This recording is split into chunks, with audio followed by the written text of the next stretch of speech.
கர்த்தருடைய பரிசுத்த நாமத்திற்கு ஸ்தோத்திரம். ஆண்டுடைய நாமத்தை தியானித்துக் கொண்டிருக்கிறோம். இன்னைக்கு ஜெசுவரன் என்ற நாமத்தை தியானிக்க இருக்கிறோம். ஜபத்தோடு இந்த செய்திக்குள்ளே கடந்து செல்வோம். உன்னத தேவனே என் இயேசு ராஜனே உம்மோடு இணைந்திட என்னுள்ளமே குதையா உம்மோடு இணைந்திட என்னுள்ளமே குதையா தேனிலும் இனிமையே தெவிட்டாத அமுதமே தேனிலும் இனிமையே தெவிட்டாத அமுதமே தேடியும் கிடைக்காத வாப்பற்ற செல்வமே நான் தேடியும் கிடைக்காத வாப்பற்ற செல்வமே இரவெல்லாம் பகலெல்லாம் இதயம் உமக்காக துடிக்குதையா நினைவெல்லாம் பேச்செல்லாம் நிசரே உமை பற்றி தானே ஐயா பேரின்ப கடலிலே ஓய்வேன்றி மூழ்கனாம் பேரின்ப நதியிலே ஓய்வேன்றி மூழ்கனாம் துதித்து மகிழனாம் தூயோனாய் வாழனாம் உம்மை துதித்து மகிழனாம் தூயோனாய் வாழனாம் இரவெல்லாம் பகலெல்லாம் இதயம் உமக்காக துடிக்குதையா மறுரூபமாக்கிடும் மகிமையின் மேகமே மறுரூபமாக்கிடும் மகிமையின் மேகமே உம்முக சாயலை உருவாக்கும் தெய்வமே உம்முக சாயலை உருவாக்கும் தெய்வமே கொடியாக படரனாம் வந்தன் நேசமே கொடியாக படரனாம் வந்தன் நேசமே மடி மீது தவளனாம் மழலை குழந்தை நான் மணி மீது தவளனாம் மழலை குழந்தை நான் ஐயா உம் நிழலிலே ஆனந்த பரவசம் ஐயா உம் நிழலிலே ஆனந்த பரவசம் அளவிலா பேரின்பம் ஆரோக்கியம் அதிசயம் அளவிலா பேரின்பம் ஆரோக்கியம் அதிசயம் இயேசுவே நாமத்தினாலே ஜெபங்கள் பிதாவே ஆமென். கர்த்தருடைய பரிசுத்த நாமத்திற்கு ஸ்தோத்திரம். லீலா பிரைஸ் லார்ட், பாலசுந்தரி அம்மா பிரைஸ் லார்ட். இன்னைக்கு செய்திய தலைப்பு யெஷூரன். இவ்வளவு நாளும் நம்ம ஆண்டோடைய நாமத்தை தியானித்துக் கொண்டோம். இன்னைக்கு எதை தியானிக்கிறோம் அப்படின்னு கேட்டீங்கன்னா ஆண்டோடைய நாமத்தை அல்ல. இன்னைக்கு யாரை தியானிக்கிறோம் அப்படின்னு கேட்டீங்கன்னா ஆண்டவர் இஸ்ரேல் மக்களை பார்த்து ஒரு செல்ல பேர் வச்சு அழைக்கிறார். அதான் யெஷூரன். இந்த யெஷூரன்ங்கிறத நம்ம எங்க பார்க்கலாம் அப்படின்னு கேட்டீங்கன்னா உபாகமம் 33வது அதிகாரம்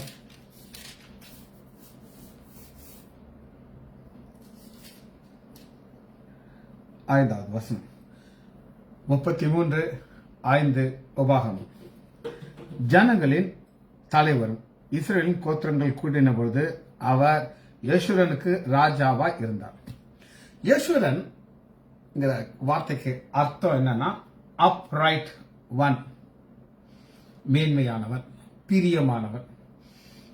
இப்ப உங்க வீட்டில் 4 பிள்ளைகள் இருந்தாலும் அம்மாவுக்கு ஒரு பிள்ளைய ரொம்ப பிடிக்கும். என்னுடைய பேருங்க 2 பேர் இருக்காங்க, ஸ்டீவ், ஜேடன். என் மகளுக்கு 2 பேரையும் பிடிக்கும். ஆனா ஜேடன்னா ரொம்ப க்ளோஸா பிடிக்கும். அவனை எப்பவுமே பக்கத்தில் வச்சிருப்பாங்க. நான் எங்க அம்மா பக்கத்துல இருப்பேன். அதுவும் ஆண்டவருக்கு இஸ்ரேல் மக்களை ரொம்ப பிடிக்கும். அதனால ஒரு செல்ல பெயர் வைத்து கூப்பிடுகிறார். அவர் ராஜாவாக இருந்தார். ராஜாவாக இருந்தாருங்கிறத இதை நான் எப்படி ஆரம்பிக்கிறார் கேட்டீங்கன்னா 33வது அதிகாரம் 1 வசனத்துல மோசே எப்படி பார்க்கிறாருன்னா தேவனுடைய மனுஷனாகிய மோசே மரணம் அடைய முன், இந்த மரணத்துக்கு முன்னாடி அவங்க என்ன சொல்லுவாங்க அப்படின்னு கேட்டீங்கன்னா அவங்க இருதயத்தில் இருக்கிறத அப்படி சொல்லுவாங்க, பொய் வராது. டெத் டிக்ளரேஷன் அப்படின்னு ஒன்று இருக்கு. டெத் டிக்ளரேஷன் அப்படின்னா என்ன அர்த்தம் அப்படின்னு கேட்டீங்கன்னா ஒருத்தர் மரண தருவாயில் மறிக்க போறாரு. அப்ப அவர் ஒரு ஸ்டேட்மெண்ட் கொடுக்கிறார். அதுக்கு மெஜிஸ்ட்ரேட் வந்துடுவார். இந்த மாதிரி முக்கியமான மக்கள் வருவாங்க, கதவை போட்டிடுவாங்க. இன்னும் கொஞ்ச நேரத்தில் மறிக்க போகிறத அவர் அந்த ஸ்டேட்மெண்ட் கொடுப்பாங்க. அது ஃபைனல். அதுபோல் மோசே மறிக்கிறதுக்கு முன்னாடி எப்படி சொல்கிறார்னா, இந்த ஆண்டவராகிய தேவன், பிதாவாகிய தேவன், சர்வ வல்லவர், ராஜா. ராஜா அப்படின்னா ஒரு ஆளுகை உள்ளவர். யார் மேல ஆளுகை உள்ளவர் அப்படின்னு கேட்டீங்கன்னா, இஸ்ரவேல் மக்கள் மேல். அந்த ராஜாக்களை எப்படி பார்க்கிறாரு அப்படின்னு கேட்டீங்கன்னா, ஜனங்களின் தலைவரும் இஸ்ரவேலின் கோத்திர கூட்டம். இஸ்ரவேலின் கோத்திரம் அப்படின்னா என்ன அர்த்தம் அப்படின்னு கேட்டீங்கன்னா, இஸ்ரேல்ங்கிற ஒரு பெயர் எப்படி வந்தது நம்ம பார்க்க போறோம். சரி, இங்க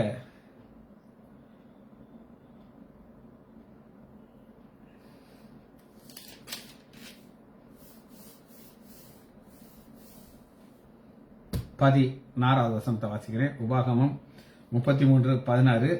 நாடும் அதன் நிறைவும் கொடுக்கும் அருமையான தானியம் ஆசீர்வதிக்கப்படுகிறது. முச்செடியில் எழுந்தருளினவருடைய தயை. யோசேப்பு முச்செடியில் எழுந்தனுடைய தயை. மோசே முதல்ல ஆண்டவருக்கு பார்த்தா முச்செடி. அப்ப அந்த ஆரம்பத்தில் அவர் பார்த்த அதை அவரால் மறக்க முடியல. மறிக்க போற முன்னாடி இவரை எப்படி பார்க்கலாம்னா, எப்படியோ எல்லாம் சொல்லலாம். ஆனா முச்செடியில் எழுந்தோடைய தயை யோசேப்புடைய சிரசு மேலும் தன் சகோதரனுடைய விசேஷித்தனுடைய உச்சந்தலை மேல் வரும். இந்த உச்சந்தலைங்கிறது என்ன அப்படின்னு கேட்டீங்கன்னா, அப்படி கையை வச்சு ஆசீர்வதிக்கிறதா உச்சந்தலை. அந்த இது ராஜா பிளஸ் ஒரு ஃப்ரெண்ட், அவர் கட்டளையை கொடுக்க வேண்டும். 26வது வசனத்துல யேசுரான பார்க்கிறோம். உபாகமம் 33:26. யேசுரனுடைய தேவனை போல் ஒருவனும் இல்லை. ஆண்டவர் தன் பெயரை யாரோட சேர்ப்பார்னா, ஆபிரகாமின் தேவன், ஈசாக்கின் தேவன், யாக்கோபின் தேவன். அப்படின்னா அதுக்கு என்ன அர்த்தம் அப்படின்னு கேட்டீங்கன்னா, ஆபிரகாம் யார் அப்படின்னு கேட்டீங்கன்னா, விசுவாசத்தின் தகப்பன், த ஹையஸ்ட். தன்னுடைய வயதான காலத்தில் 100 வயதுல தனக்கு கிடைத்த ஒரு பிள்ளையை பலி செலுத்துறதுக்கு அவர் தயங்கவே இல்லை. அவர் என்ன சொல்கிறார் அப்படின்னு கேட்டீங்கன்னா, நான் தகன வழியாக இருப்பேன், அந்த சாம்பல்ல இருந்து எனக்கு ஒரு சந்ததி ஆண்டவர் கொடுக்க வல்ல இருக்கார். அந்த அளவுக்கு ஒரு விசுவாசத்தை தகப்பன். ஆண்டவருக்கு ஒரே சந்தோஷம் யாரை பார்க்கும்போது, ஆபிரகாம். சரி, அடுத்து ஈசாக்கை பார்க்கும்போது, ஈசாக்கிட்ட என்ன ஒரு ஸ்பெஷல் குவாலிட்டினா, அவர் ஒரு தியான புருஷன்.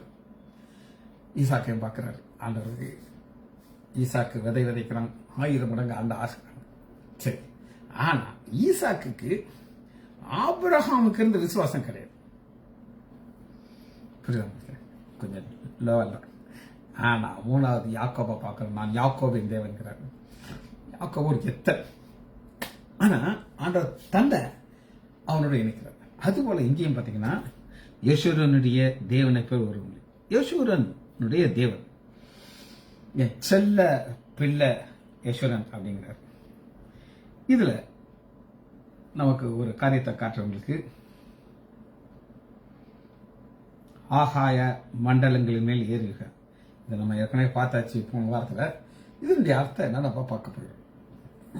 நம்மள ஆண்டவர் எங்க கொண்டு போய் வைக்க போகிறார் அப்படின்னா, 3ஆம் வானம். 3ஆம் வானம் கல்லனை கொண்டு போய் வச்சார். அங்கதான் நம்மளே வைக்க போறோம். ஆண்டவர் ஒரு ஸ்பெஷல் பிளேஸ் வச்சிருக்கிறார், பரதேஸ். அந்த பரதேசில 3ஆம் வானத்தில் நம்மளை வைக்க போகிறார். அடுத்து என்ன நடக்கும் அப்படின்னு கேட்டீங்கன்னா, ஒரு நாட்கள் வரும், இந்த பூமியில் இருக்கிற நாம் அப்படியே எதிர்கொண்டு போவோம். உயிரோடு இருக்கிறோமா, மத்திய ஆகாயத்தில் ஆண்டவர் நாம் சந்திப்போம்.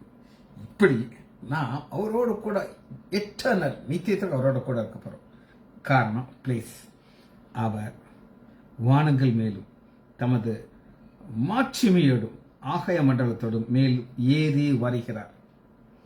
போன வாரம் செய்தியை நீங்க கேட்டீங்கன்னா இது உங்களுக்கு புரியும். சரி, அடுத்த நம்ம என்ன பார்க்கிறோம் அப்படின்னா, தேவனுக்கு பெயருங்கிறது ரொம்ப ரொம்ப முக்கியம். வாசிப்போமா, இந்த பேரை எப்படி ஆண்டவர் ரொம்ப டிசிப்ளினரா இருக்கார் அப்படின்னு கேட்டீங்கன்னா ஆதியாகமம் 35வது அதிகாரம்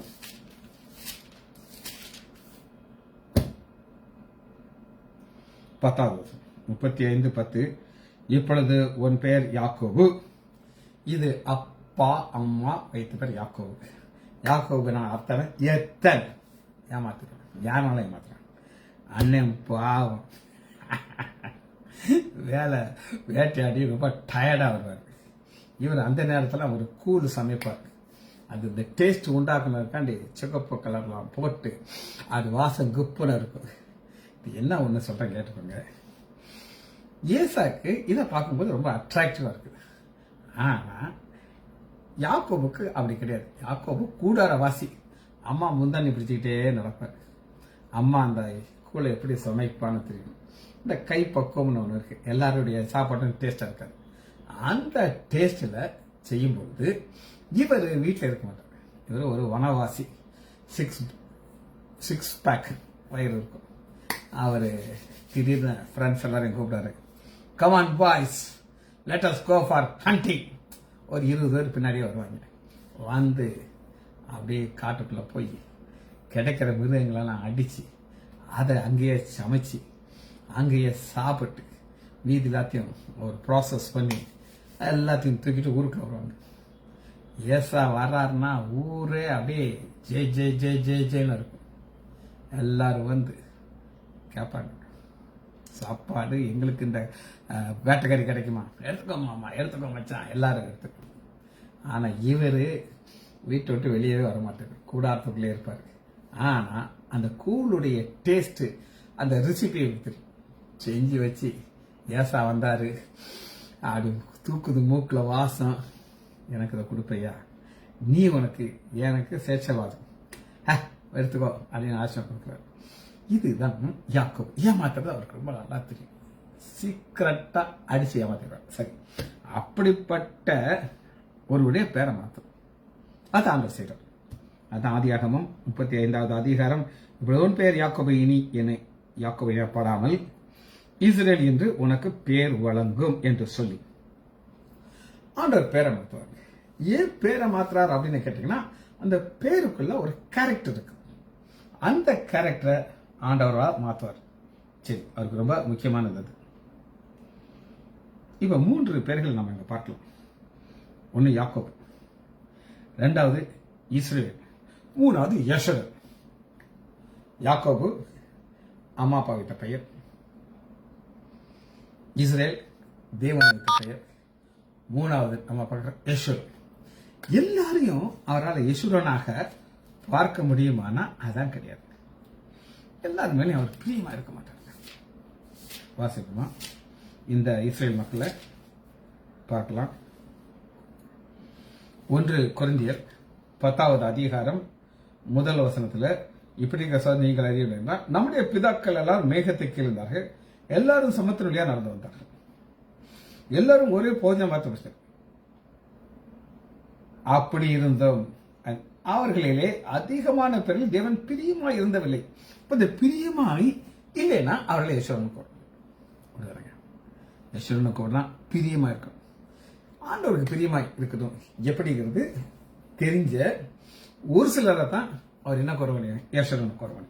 இது சேஞ்ச் ஆஃப் நேம். ஆதியாகமம் 28வது அதிகாரம் 11 வசனம்.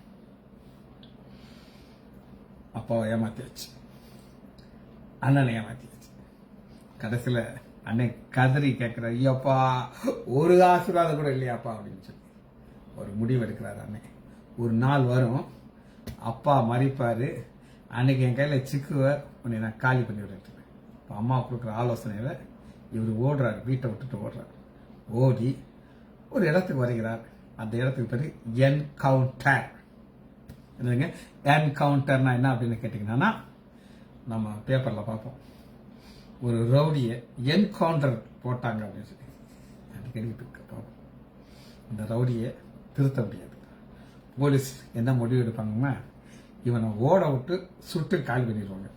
என்கவுண்டர், அதாவது எதிர்பாராத சந்திப்புங்கிறது. என்கவுண்டர் எதிர் இங்க அந்த என்கவுண்டர் ஆண்டவர் கொடுக்குறார் யாருக்குன்னா யாக்கோபுக்கு. யாக்கோபுக்கு இவ்வளவு நாள் என்ன அவர் நினைச்சாருன்னா, நான் ரொம்ப பிரில்லியன்ட், நான் நினைச்சா அப்பாவை ஏமாத்திருக்கேன், ஆண்டவரை ஏமாத்திருக்கேன். ஆனால் ஆண்டவர் அவரை சந்திக்கிறார். எங்க சந்திக்கிறார் அப்படிங்கிறது 28வது அதிகாரம் 10வது வசனம். யாக்கோபு பேர்சாபாவை விட்டு புறப்பட்டு ஆரோனுக்கு போக பிரயாணம் பண்ணி ஒரு இடத்திலே வந்து 11வது வசனம். அந்த இடம்னு சொல்லியிருக்கு, ஆனா அதுதான் தேவன் பிக்ஸ் பண்ண இடம். அங்க யாக்கோபு வருவான்னு ஆண்டவர் தெரியும். ஒரு இடம், அந்த இடம் அவருக்கு தெரியும். யாருக்கு தெரியாது? யாக்கோபுக்கு தெரியாது. யாக்கோபுக்கு ஒரே ஒரு பிரச்சனை தான், உயிருக்கு பயம். ஆனா ஆண்டவர் எப்பாரு, எல்லாருமே உன்னை இருக்கிறாங்க, ஆனா நான் உன்னைய பிரியமானவக மாற்றுவேன்னு சொல்லிட்டு ஒரு இடத்துல சூரியன் அஸ்தப்பட்டு அங்கே ராத்தங்கி அவ்விடத்திலே கற்களை ஒன்றை எடுத்து தன் தலையின் கீழ் வைத்து அங்கே நித்திரை செய்யபடி படுத்துக் கொண்டார். சாம் ஜபத்ரே 2-3 கேசட்ல இதை குறித்து சொல்லியிருக்கிறார். இந்த கல் யாக்கோபு தலையில வச்சு கல்ல அவங்க ரொம்ப பத்திரமும் வச்சிருந்து, இப்ப அந்த கல் எங்க இருக்கு அப்படின்னு கேட்டீங்கன்னா, குயின் எலிசபெத் ராணி, இங்கிலாந்து ராணியுடைய த்ரோன், அவங்க சிம்மாசனத்துக்கு கீழே அந்த கல்லை வச்சிருக்காங்க. அவர் சொன்னது இது உண்மையா எனக்கு தெரியாது, ஆனா அதை 2-3 ரொம்ப ஸ்பெசிபிக்கா சொல்லியிருக்காரு. சரி, அது இருக்கட்டும் ஒரு பக்கம். அங்கே அவன் ஒரு சொப்பனத்தை கண்டான். இதோ ஒரு ஏணி பூமியிலே வைக்கப்பட்டது, அது நுனி வானத்தில் எட்டியது, அதுல தேவதூதர்கள் ஏணிகளால் இறங்குறாங்க. ஒரு தரிசனத்தை பார்க்கிறார், லிட்டலா பார்க்கிறார், ஒரு ஏணியை பார்க்கிறார். அது இங்க இருந்து மேல போகுது. அது என்ன அப்படின்னா ஒரு ஜெபம். அதற்கு மேலாக கர்த்தர் நின்று, நான் உன் தகப்பனாகிய ஆபிரகாமின் தேவன், ஈசாக்கின் தேவனா இருக்கிறேன். யாக்கோபின் தேவனை சொல்லல, ஏன்னா இன்னும் பேர் மாத்தணும். இந்த நேரத்தில் ஆண்டவர் தன்னை இணைக்க முடியாது, பிரியவனாக மாத்தணும், இஸ்ரேலாக மாத்தணும். மாத்தின போதுதான் அவரால் இணைக்க முடியும், அதுவரை இணைக்க முடியாது. 16வது வசனத்தை உங்களுக்கு வாசிக்கிறேன். யாக்கோபு நித்திரை தெளிந்து விழித்த பொழுது, மெய்யாகவே இந்த ஸ்தலத்திலே தேவன் இருக்கிறார், இதை நான் அறியாதிருந்தேன். இந்த இடத்துல இருக்கிறார் அப்படிங்கிறத எப்படி அவர் புரிந்து கொள்கிறார் அப்படின்னு கேட்டீங்கன்னா, தன்னை கனெக்ட் பண்ணிக்கிறார், பரலோகத்தையும் பூமியையும் கனெக்ட் பண்ணிக்கிறார். இதை யார் செய்தானா? நம்முடைய ஆண்டவராகிய இயேசு கிறிஸ்து செய்தார். பிதா உங்க அப்பா சொல்லி கனெக்ட் பண்ணிக்கிறார். சரி, அடுத்து நம்ம பார்க்கிறோம் 2வது ஒரு குறிப்பு, ஆதியாகமம் 35வது அதிகாரம் 10வது வசனம். 35:10. இப்ப ஆண்டவர் சந்திச்சிட்டாரு, ஒரு உறவு வந்துருச்சு. இந்த உறவின் அடிப்படையில் ஆண்டவர் ஒரு வாக்கு கொடுக்கிறார். என்ன கொடுக்கிறார்? இப்பொழுது உன் பெயர் யாக்கோபு என்னப்படாமல் இஸ்ரேல் என்று உனக்கு பேர் சொல்லி அவனுக்கு இஸ்ரேல் என்று பெயரிட்டார். பின்பு தேவன் அவனை நோக்கி, நான் சர்வ வல்லமுள்ள தேவன், நீ பலிகை பெறுவாய்க. இந்த ஸ்டடியில் ஏற்கனவே சொல்லியிருக்கேன், சர்வ வல்லவர்கிற நாமம் ஆபிரகாமுக்கு கொடுத்தார், ஈசாக்கு கொடுத்தார், யாக்கோபு கொடுத்தார். ஆனா மோசேக்கு வரும்போது, நான் இருக்கிறவராக இருக்கிறேன், ஐ ஆம் ஐ அப்படிங்கிறார். ஏன் இருக்கிறவராக இருக்கிறேன் அப்படின்னு கேட்டீங்கன்னா, என்னால நித்தியத்தில் நான் இருப்பேன், உங்களை கானானுக்கு நான் கொண்டு போய் சேர்ப்பேன். நமக்கு இருக்கிறவராக இருக்கிறவர் நித்தியத்தில் நம்ம கொண்டு போய் பரலோகத்தை கொண்டு போய் சேர்க்கிறோம். சரி, அந்த ஒரு கனெக்ஷனை நீங்க புரிந்து கொள்ள வேண்டும். 35:9 அவனை ஆசீர்வதித்து இந்த ஆசீர்வாதங்கிறது என்ன அப்படின்னு கேட்டீங்கன்னா, ஒருத்தர் மேல அன்பு இருந்தா தான் ஆசீர்வதிக்க முடியும். புரியுதாங்க? எங்க அப்பா எங்க அம்மா அப்பா இல்லை, என் அம்மா என் தலையில கை வைப்பாங்க, சிஜி அம்மா உன்னை ஆசீர்வதிக்கிறேன்டா, அம்மா உன்னை ஆசீர்வதிக்கிறேன் என் தலை மேல கை வச்சு சொல்லுவாங்க. எனக்கு ரொம்ப சந்தோஷமா இருக்கும். அப்போ புரியாது, சின்ன பையன் நான். அப்ப எங்க அம்மா தலையில கை வைக்கிறாங்கன்னு தெரியும், உன்னை ஆசீர்வதிக்கிறேன், அம்மா உன்னை ஆசீர்வதிக்கிறேன்னு சொன்னாங்க. ஆனா இப்ப அநேக நேரம் பார்க்கும்போது அந்த ஆசீர்வாதத்தை என்னால் உணர முடியும். காரணம், எங்க அம்மா என் மேல விசேஷமான ஒரு அன்பு வச்சிருந்தாங்க. என்னை அவங்க யசூரனாக பார்த்தாங்கன்னு நான் நினைக்கிறேன். சரி, ஏசாயா 44வது அதிகாரம் 2வது வசனம், 44:2. அடுத்த யசூரன் நான் உங்களுக்கு காட்டுறேன். எப்பொழுதும் என் தாசனாகிய யாக்கோபே, அதே யாக்கோபே, நான் தெரிந்து கொண்ட இஸ்ரவேலுக்கு, பழைய பேரையும் சொல்லிட்டாரு, புதிய அப்பா அம்மா வைத்த பேரு, அவர் வைத்த பேரு. உன்னை உண்டாக்கினவரும் தாயின் கர்ப்பத்திலே உன்னை உருவாக்கினவரும் உனக்கு துணை செய்கிறோமாக்க கர்த்தர் சொல்கிறது என்னவென்றால், என் தாசனாகிய யாக்கோபே, நான் தெரிந்து கொண்ட யெஷூரனே, பயப்படாதே. இது என்னன்னு பார்ப்போம். இங்க 3 காரியத்தை ஆண்டவர் சொல்றார். முதல் சொன்னா, நான் உன்னை உண்டாக்கினவரும் தாயின் கர்ப்பத்தில் உண்டாக்குறதுனா என்ன அப்படின்னு கேட்டீங்கன்னா, என்னை எடுத்துக்கணும். நான் உலகம் உண்டாடுறதுக்கு முன்னாடியே ஆண்டவனை தெரிந்து கொண்டார். இப்படி ஒரு கேரக்டர் உண்டு பண்ணணும்.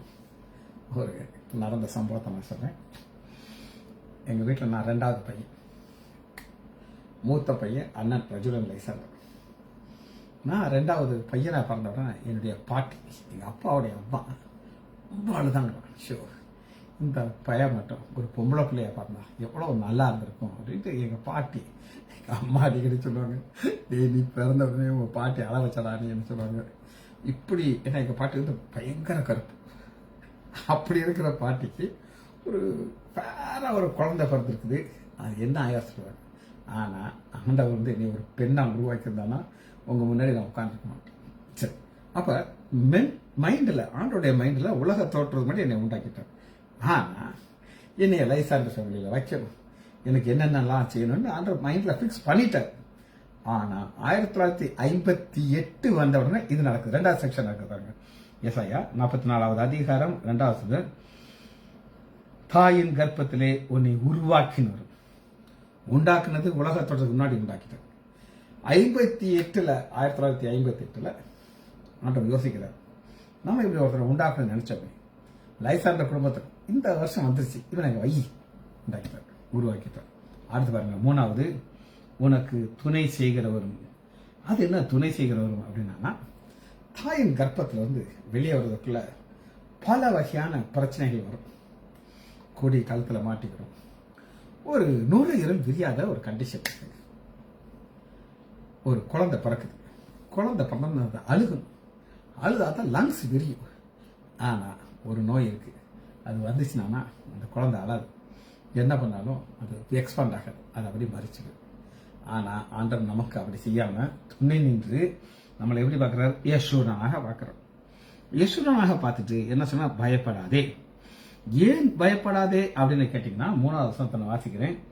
ஏசாயா 44:3, அந்த யெஷூரனுக்கு மேல தாகம் உள்ளவன் மேல் தண்ணீரையும் வறண்ட நிலத்தின் மேல் ஆறுகளையும் ஊற்றுவேன்.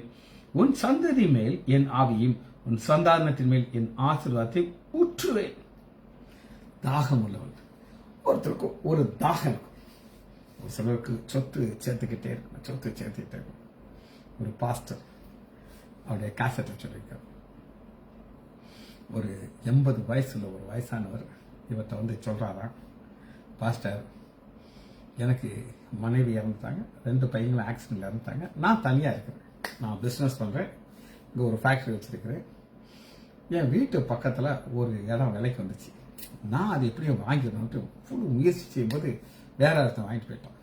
இப்போ அதே மாதிரி ஃபேக்டரி பக்கத்துல ஒரு இடம், பெரிய இடம் அது, நான் காசு வச்சிருக்கேன், ஆனா வேற யாரும் வாங்கிடுவாங்கன்னு பயம் போது ஒருத்தர் என்ன சொன்னார், இந்த பாஸ்டர் போங்க, அவர் ஜெபம் பண்ணார்னா அவர் ஜெபத்தின் கட்டி வச்சிருவாருங்க, வேற யாரும் வாங்க முடியாது, உங்களுக்கு தருவாங்க. பாஸ்டர் எனக்காக ஜெபம் பண்ணுங்க. பாஸ்டர் கேட்டாரா, உங்களுக்கு அடுத்து யார் இருக்கா, யாரு இல்லைன்னா என்ன, நான் வச்சிருக்க மாட்டேனா அப்படின்னாலும்.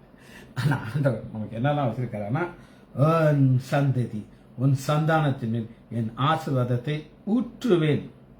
அப்ப ஊற்றும் போது யார் மேல ஊற்றுவாரு, யெஷூரன் மேல ஊற்றுவார். அப்ப ஃபர்ஸ்ட் பயப்படாதே, 2வது ஆசீர்வாதத்தை ஊற்றுவேன். 6வது வசனத்தை நம்மளுக்கு வாசிக்கிறேன். ஏசாயா 44:6, நான் முந்தினவரும் நான் பின்னவரும் தானே, என்னை தவிர தேவன் இல்லை, இஸ்ரவேலின் ராஜாவாகிய கர்த்தர். முதல்ல நான் உங்களுக்கு சொன்னேன், இஸ்ரவேலின் ராஜா. இவர் முந்தினவர் பிந்தினவர், இவருக்கு காலம் கிடையாது.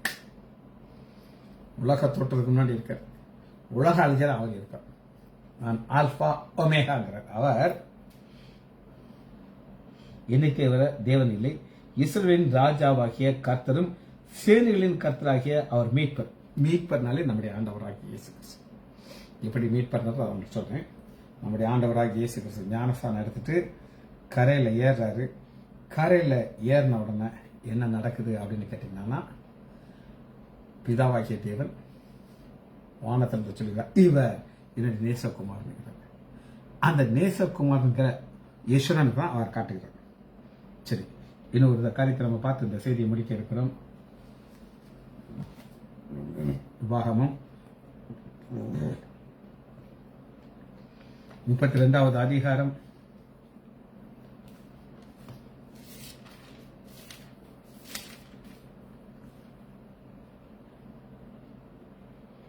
15. யோசுவன் கொழுத்து போய் உதைத்தான். இது ஃபால்ட். இவ்வளவு நேரம் எல்லாம் பிளஸ்ஸா காமிச்சு. அப்ப யசூரனா இருந்து ஆண்டோட அன்பை பார்த்து ரசிச்சு ருசிச்சு அவரோட கூட வாழ்ந்த யசூரனால வீழ்ச்சி அடைய முடியும். நம்மளை ஆண்டவர் தெரிந்து கொண்டார், அவர் அன்பை ருசிச்சிருக்கிறோம், நம்மளை அன்பா பார்க்கிறாரு, யசூரனா பார்க்கிறாரு. ஆனா இது ஆகிடக்கூடாது. யசூரன் கொழுத்து போய் உதைத்தான். கொழுத்து ஸ்தூலித்து நினம் துன்ற பொழுது தன்னை உண்டாக்கின தேவனை விட்டு ரட்சிப்பின் கண்மலையை அசட்டை பண்ணினான். அந்நிய தேவர்களால் அவருக்கு அருள் எரிச்சலை மூட்டினான். 17 வசனம் பார்த்தீங்களா, புது தெய்வங்களுக்கு பேய்களுக்கு பலியிட்டார்கள். உன்னை ஜெனிப்பித்த கண்மனை நீ மறந்து போனாய். நம்ம எதுக்கு பார்க்கறோம்னா, சாத்தான் எவனை விழுங்கலாமோ என்று வகை தேடி சுற்றி திறந்துகிட்டே இருக்கான். அந்த சுற்றி திறந்துகிட்டு இருக்கும்போது நம்மளை ஆண்டவர் எப்படி பார்க்கறாருன்னா, ஆபிரகாமின் சந்ததியை பார்க்கறோம். அந்த ஆபிரகாமின் சந்ததியை நம்மளை எப்படி பார்க்கறாருன்னா, யேசுராவை பார்க்கறாரு. சீட். இன்னைக்கு நீங்களும் நானும் அவருடைய சந்ததி.